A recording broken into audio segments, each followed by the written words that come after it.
On va parler de l'alternative parce que si nous sommes ici à faire des lives que vous avez l'habitude de suivre et l'habitude de commenter, de nous apprécier et tout ça, c'est grâce à toute une équipe qui m'entoure, hein, et qui travaille chaque semaine à collecter les informations, à faire le travail nécessaire de vérification et puis à définir les grands sujets de live, le conducteur et tout ça. Et moi, je viens parler au moins 2 heures de temps ou 3 heures de temps sans arrêt.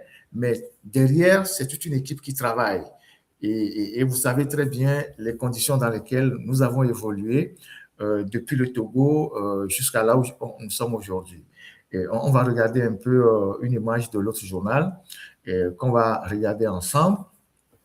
Et voilà l'autre journal pour ceux qui ne savaient pas. Je sais que beaucoup de gens le savent, beaucoup de gens nous suivaient depuis le pays.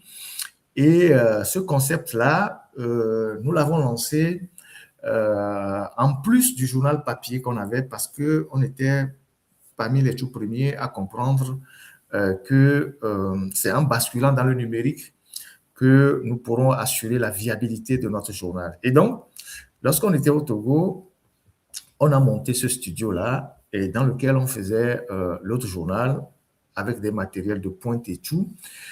Et c'est d'ailleurs une des émissions de l'autre journal qui nous a valu des ennuis, et puis après un départ en exil et tout ça. Et nous nous sommes dispersés, évidemment, nous sommes dispersés quand nous avons été arrêtés dans un premier temps, relâchés, et puis ils ont tenté de nous arrêter de nouveau. On a senti le danger venir et puis on s'est dispersé. Et Joël, malheureusement, il a perdu, il n'est plus avec nous, père son âme. On a une pensée pour lui ce soir et puis ses proches. Son père aussi est décédé, sa mère aussi. Et donc, on a dû partir dans tous les sens et on a perdu l'autre journal. Évidemment, parce que nous sommes à des endroits différents, on ne pouvait plus faire l'autre journal. Et on ne pouvait plus faire l'autre journal. On a démonté nos studios. J'ai dû offrir les caméras à des amis. C'était des caméras qui, j'ai pas emporté les caméras en France. C'est des caméras qu'on avait achetées avec l'aide de certains partenaires qui coûtaient très cher. C'est des caméras avec objectif qui coûtaient en moyenne 1 600 €. Il y avait un autre qui coûtait 1 700 €.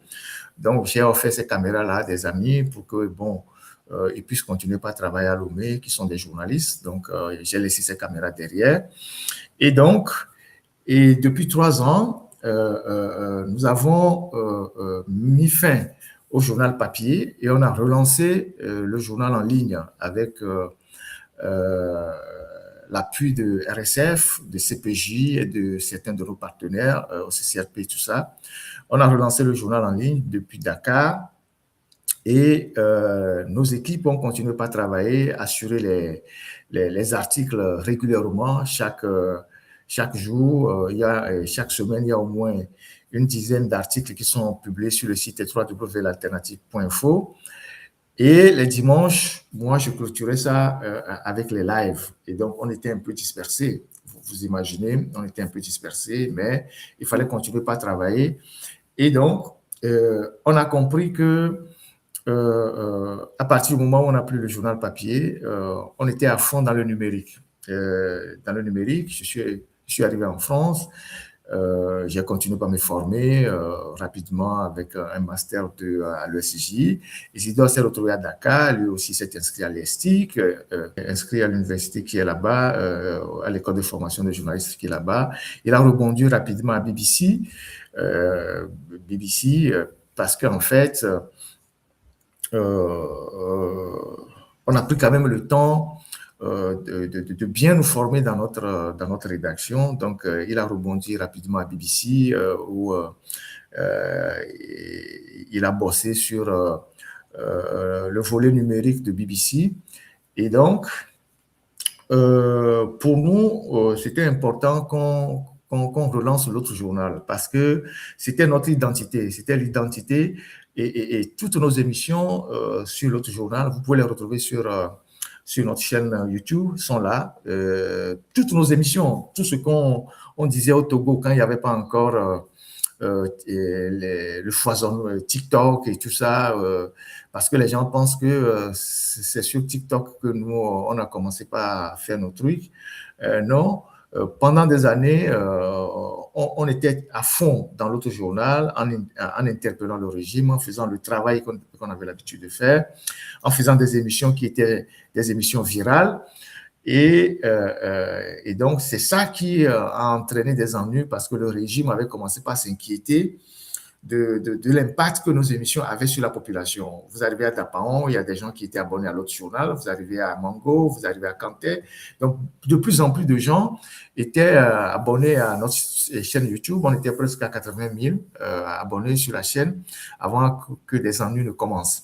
Et donc, ce tout numérique-là nous a permis d'avoir une viabilité pour le journal, mais aussi une stabilité financière qui nous permettait de prendre en charge toutes les charges de la rédaction. Et donc, aujourd'hui, 2 ans après cette expérience, 2 ans et demi après cette expérience, avec les lives qui ont aussi pris une ampleur considérable, je vais vous montrer les dernières statistiques de nos lives, vous allez voir l'impact que cela a aujourd'hui sur la société togolaise. Et vous allez voir le dernier live qu'on a fait le dimanche dernier. Aujourd'hui, sur YouTube, quand nous faisons des lives le lendemain, on est déjà à plus de 120 000 vues sur notre chaîne principale. Et puis, il y a les coupures qui arrivent et qui impactent partout la population. J'étais quelque part aujourd'hui et on me disait, dans tel village, il y avait même les vieilles qui ont maintenant la connexion pour suivre les lives de Ferdinand. Et il y a un garçon qui demande à sa mère, mais à sa grand-mère, que mais Ferdinand, mais donc on voit bien, ouais, on voit bien sur YouTube ce qui se passe sur YouTube. On voit bien ce qui se passe sur YouTube là, et c'est là que ça se passe, c'est là où on voit l'impact énorme de ce travail formidable qu'on fait et de la manière dont l'information passe. Là, c'était le live du dimanche. À aujourd'hui, on est à 144 338 vues, et ça, ce n'est juste que ceux qui sont venus s'informer après le live. C'est assez énorme. Et puis après, il y a les coupures qui prennent aussi une très grande ampleur. Et donc, nous avons toutes les statistiques qui montrent quand même que ce travail que nous sommes en train de faire est un travail qui a un énorme impact sur la société. Et aujourd'hui, pour être assez honnête, quand vous passez partout au Togo, tout le monde attend dimanche pour avoir les informations. Donc, pour nous, c'est un levier important de communication qu'il faut préserver et qu'il faut renforcer. Et donc, on a eu la chance aujourd'hui, maintenant que Isidore est remonté sur Paris avec moi désormais. Ça fait 3 ans que, voilà, ça c'était sur TikTok, c'était 84 000 personnes qui étaient connectées le jour du live, c'était le dimanche dernier. Et donc, le live qui a duré 2 heures 52 minutes, il y avait 84 000 personnes qui étaient connectées. Et donc, nous, on a les indicateurs pour mesurer l'impact du travail qu'on est en train de faire, les couches qui sont touchées. Et nous avons des statistiques quand, par exemple, sur YouTube, on a les statistiques sur les âges. Hein, on voit selon les âges comment les gens suivent nos lives. Les moins de 60, les moins de 18 ans, les 18 ans en allant, les 30 ans, 35 ans, 45 ans, 60 ans. On a toutes ces statistiques-là. Donc, ça nous permet d'avoir vraiment un tableau de bord. Et puis, on a aussi des statistiques sur les pays qui nous suivent. La plupart des pays qui nous suivent, là où on est vraiment suivi. Et ça nous permet de savoir comment on aborde les thèmes, les sujets, de réajuster notre communication. Et donc, par rapport à tout ce défi-là, J'ai entendu les interpellations des uns et des autres, à savoir que les lives soient beaucoup plus en langue vernaculaire pour toucher encore plus de Togolais, parce que ce travail-là est en train de réveiller tout un peuple. Et donc, je suis heureux de vous annoncer que maintenant que Isidore il est là, il va prendre la relève, hein, faire les lives en vernaculaire. Comme moi, je vais faire les lives le dimanche et je vais aborder les sujets en français. Le lundi, à 20 heures, lui, il va aborder les mêmes sujets en éveil. En éveil pour nos frères et les sœurs qui sont dans les localités et qui n'ont pas et qui ne comprennent pas facilement le français. Donc, lui, les lundis à 20 heures, il va faire les lives en vernaculaire pour nos mamans, pour nos frères, nos sœurs qui sont dans les localités, qui ne comprennent pas. Et puis, je suis en train de négocier avec d'autres amis pour reprendre ça en thème et reprendre en kabien, en moba, pourquoi pas. Et s'il faut que, bon, on essaye de trouver des moyens pour payer des forfaits aux gens, on va payer les forfaits pour que ces frères-là puissent reprendre les thèmes que nous aurons développés en thème, en kabien, en moba. Bon, moi, je m'engage là-dessus. C'est ce que j'apporte fondamentalement à ce combat-là, c'est ma disponibilité, c'est mes idées, c'est le brainstorming, c'est les moyens, c'est les réseaux qu'on a, c'est les financements qu'on recherche auprès de nos partenaires à gauche et à droite pour pouvoir soutenir ce que nous sommes en train de faire. Et donc, je vais, donc pour Isidore, c'est bon. Donc, les lundis, il va faire un résumé. Hein, ce ne serait pas très long, il fera des résumés des thèmes qu'on a discutés le dimanche. Et je vais voir avec d'autres camarades qui sont dans cette lutte-là, qui sont plutôt des activistes, qui sont sur TikTok, pour qu'eux, ils reprennent en MOBA, en thème ou en kabien. Bon, ces gens-là, s'ils se posent des problèmes de moyens, on va essayer de trouver des moyens pour leur acheter des forfaits. Et donc, c'est notre contribution pour cette lutte-là. Et donc, progressivement, nous allons normaliser notre travail. Ça veut dire quoi? Ça veut dire que l'autre journal va revenir. On a fait une très bonne réunion cette semaine avec Reporters sans frontières, qui est un de nos partenaires privilégiés, qui nous ont aidés à relancer le journal en ligne et qui nous assiste dans tous nos parcours, nos procédures administratives, judiciaires et tout ça. Et donc, on a fait une très bonne réunion avec Reporters sans frontières. Donc, il y a Isidore qui est sur Paris, il y a Eric qui est sur Paris. Donc, tous ces gens-là sont sur Paris. On va voir comment on va s'organiser. Ce sont des animateurs, hein, radio-télé, et on va s'organiser. Et donc, on a des projets qu'on a fini de boucler, qu'on va soumettre à des partenaires pour des financements. Vous savez, moi, il y a eu 2 ans ou 3 ans, j'ai été, j'ai eu le prix mondial de la liberté de presse. C'est une petite notoriété, hein, je vais rester modeste, qui ouvre des portes. Vous imaginez ce que c'est avoir obtenu le prix mondial de la liberté de presse, CPJ, ça ouvre énormément de portes. Et donc, nous allons jouer sur notre petite notoriété pour monter des projets, obtenir des financements à gauche, à droite, et puis nous doter de matériel et relancer notre journal en bonne et due forme. Ce qui est essentiel, c'est beaucoup plus un local, avoir des caméras puissantes. Comme je l'ai dit tantôt, quand je partais du Togo, j'avais des caméras qui étaient très, très puissantes que j'ai offert aux gens, des caméras de 1600 1700 euros que j'ai offert aux gens. Et donc, on va réacheter tous ces matériels ici, plus sophistiqués, pour monter véritablement une télévision qui va émettre sur Internet, peut-être accompagnée d'une radio, et qui sera, dont les émissions seront orientées vers le Togo, la sous-région. Et puis après, les lives aussi vont continuer. Donc, en résumé, on est en train de nous réorganiser. au niveau du travail. Et maintenant qu'on a réussi à être plus ou moins, on a réussi à être ensemble, ça a pris du temps, mais il fallait le faire.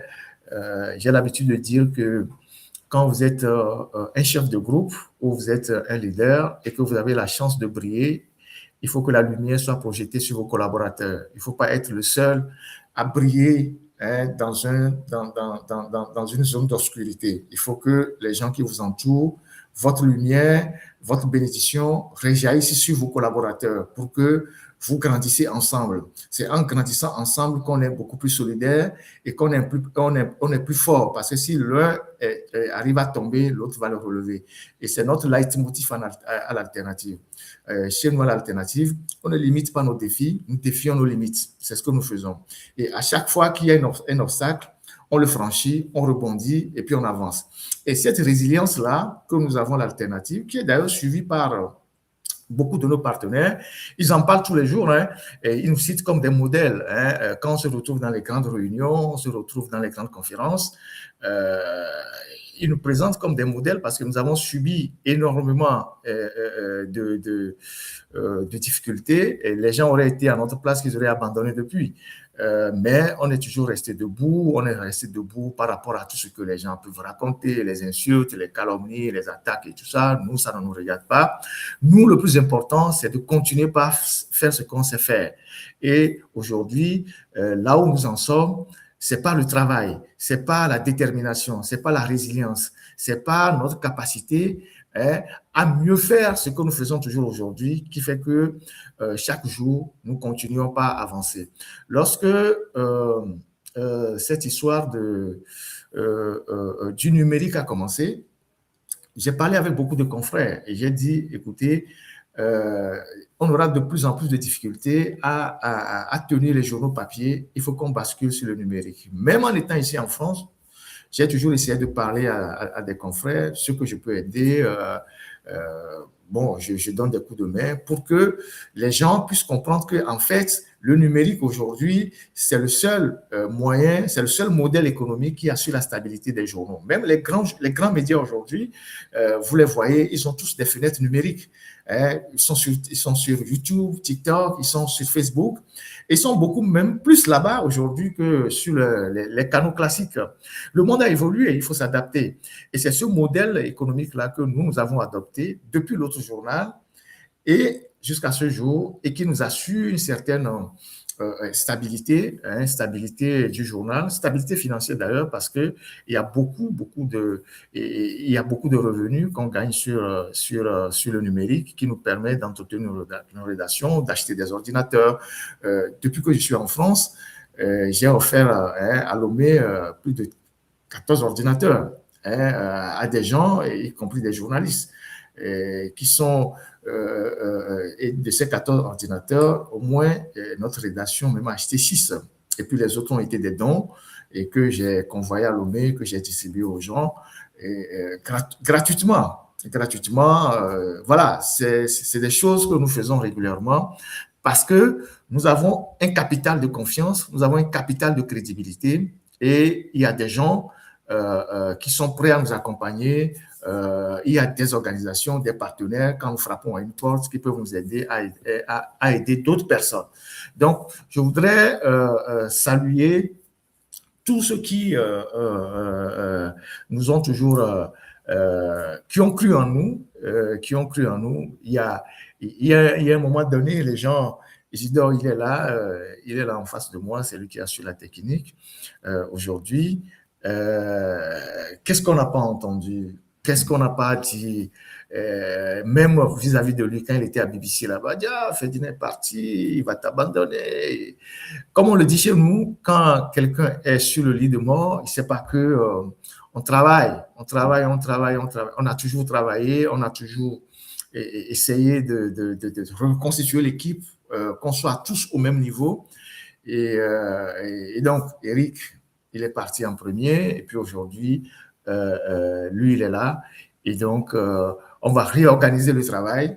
Et c'est cette solidarité-là, c'est cette capacité à marcher ensemble. Ce qui est rare chez les Togolais, parce que les Togolais, dès qu'ils commencent quelque chose, et ça finit toujours en bagarre. Il y a un qui essaie d'être plus intelligent que les autres, qui essaie de rouler les autres dans la farine. Mais nous, on a tiré les leçons de tout ça. On avance comme une famille.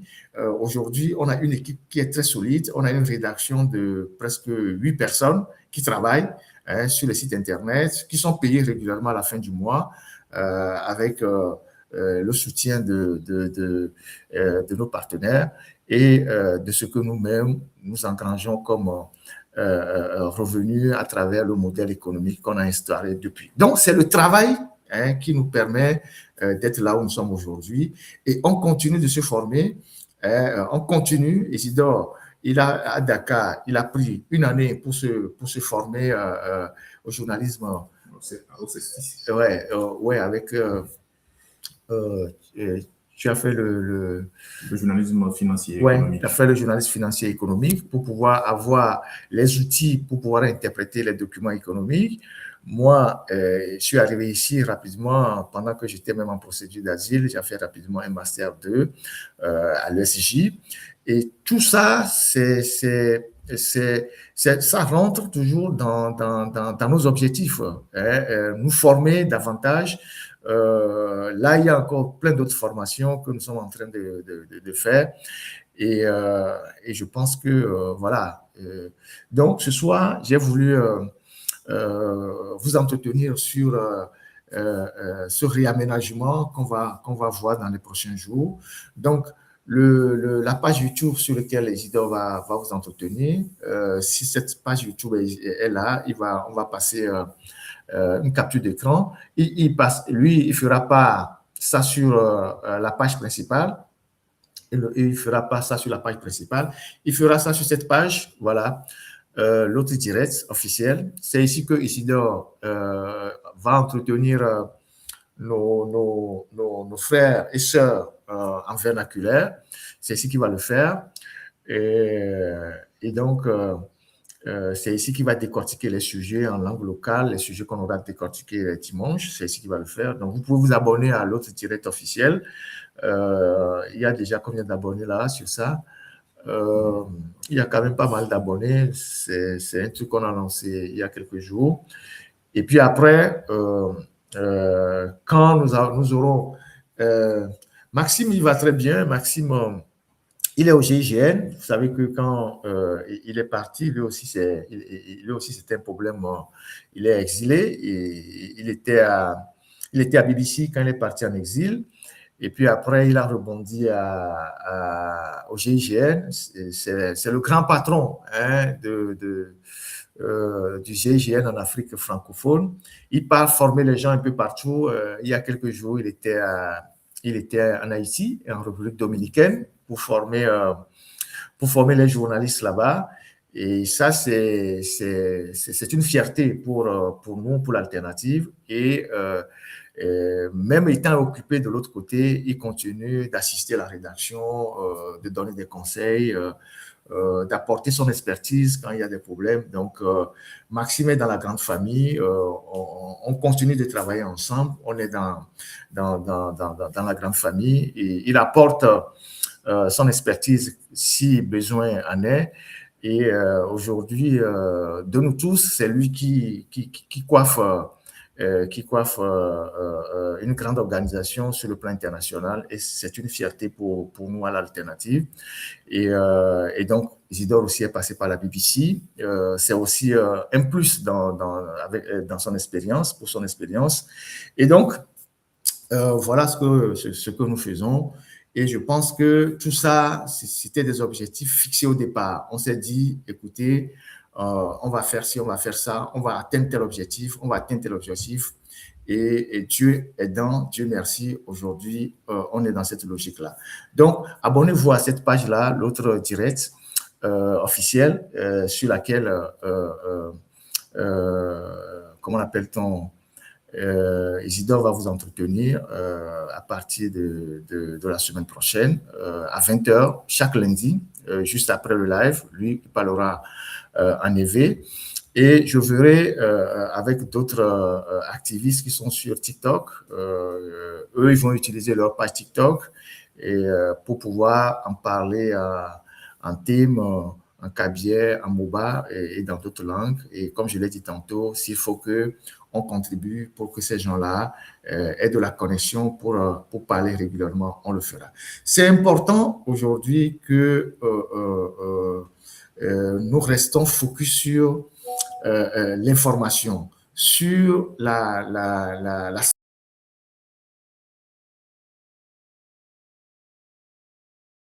plus on va préparer les gens à prendre leurs responsabilités vis-à-vis du régime. Et c'est ce travail-là que nous sommes en train de faire et on le fait déjà suffisamment bien qu'il faut le renforcer. Il faut le renforcer par des acteurs qui sont crédibles, par des gens dont l'audience au pays porte. Aujourd'hui, nous avons une voix qui porte énormément au Togo. Personne ne peut le nier. On a une audience terrible au Togo. C'est d'ailleurs ça qui suscite beaucoup de grincements dedans. Mais nous y sommes arrivés par le travail. C'est par le travail qu'on est arrivé. On n'a jamais perdu le temps à répondre aux colibés, aux gens malfaisants et tout ça. Nous, c'est pas le travail qu'on s'impose. Et toute cette équipe-là, qui travaillent, ceux qui travaillent aujourd'hui dans l'ombre, ils sont nombreux, et ceux qui travaillent de façon visible, c'est pas le travail qu'on s'impose, et c'est pas ce travail-là que nous allons continuer par s'imposer dans le cœur des Togolais. Et donc, cet outil de communication que nous avons, cette audience que nous avons, nous allons l'exploiter à fond, pour que l'information, nos enquêtes, nos investigations, les dossiers que nous avons puissent atteindre le plus grand nombre de Togolais, parce que ce travail n'a pas été fait par le passé. Aujourd'hui, nous avons un outil formidable, c'est l'Internet. On va l'utiliser à fond pour que les Togolais, au fin fond des villages les plus perdus, soient vraiment au courant.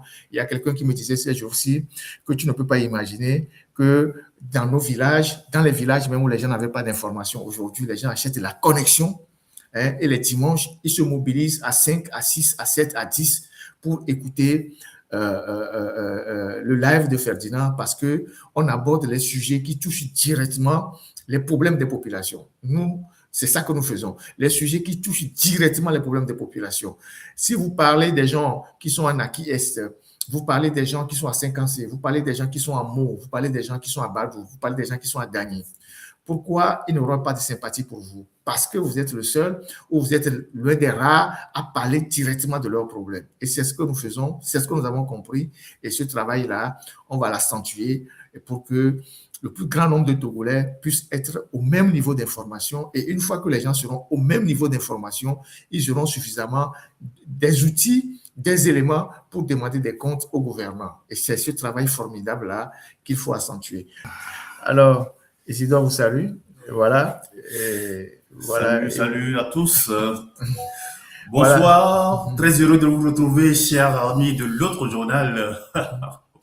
Comment vous allez? J'espère que tout le monde va bien. C'est lui qui vous fera la version locale, vernaculaire, les samedis. Non, les lundis. Les lundis à 20h. Les Dona Fokakbea.